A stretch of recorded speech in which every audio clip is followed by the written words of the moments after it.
This is ANAplus, powered by the African News Agency. My name is Lance Witten. You're watching Byte, where we give you everything you need to know about Africa now. Not too long ago, I was in Seychelles, and I heard from the Seychellois that they weren't happy about their government disregarding the preservation of the group of islands' natural resources, putting profits from tourism above conservation. They were concerned that developers had free rein to throw up hotels, damaging the fragile coral reefs off the coast of its largest island, Mahé, and contributing towards light, noise, and air pollution. But Seychelles appears to have turned the corner in this regard, making massive strides towards conservation, specifically when it comes to marine life. Now, don't get me wrong, Seychelles has long been sticky about its marine resources. For example, I was told I would not be allowed to collect any shells from the beaches and urged to purchase them from curio shops instead because those had been harvested sustainably. Many of the islands are no-go zones, car-free zones, and on Pralin, you can't smoke cigarettes anywhere in, around, or near a forest where the coco de mer is protected.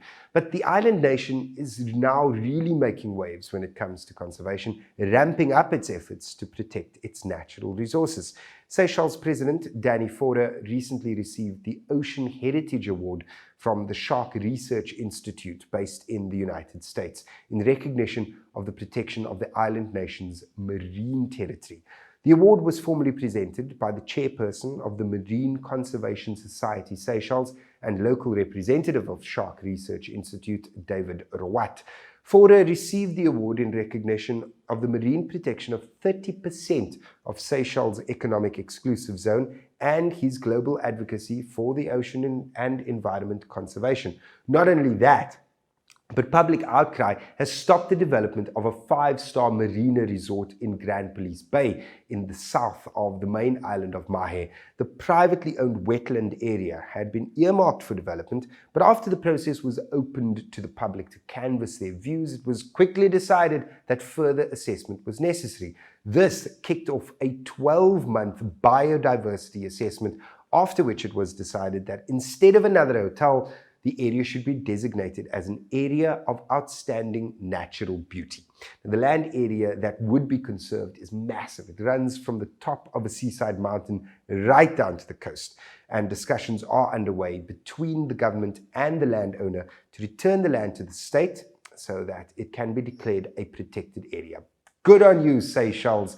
According to the Environment Ministry, some low-scale economic activities and tourism development can be done in an area of outstanding natural beauty, as long as it doesn't disturb or destroy the area's environment.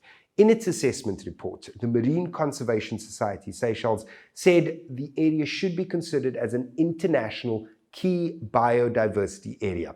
Now, the area is the last remaining intact watershed on Mahé, apart from Anse Majeur and Morne Seychellois National Park.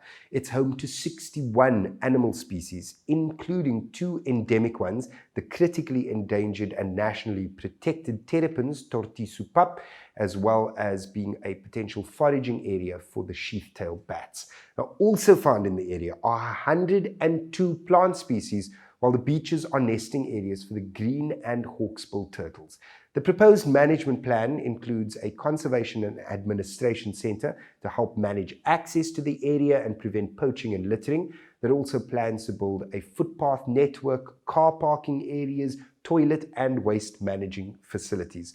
Seychelles is a group of 115 islands in the Western Indian Ocean, and it's home to 57 international outstanding biodiversity areas that need to be conserved. This is Byte on ANAplus. We make Africa matter.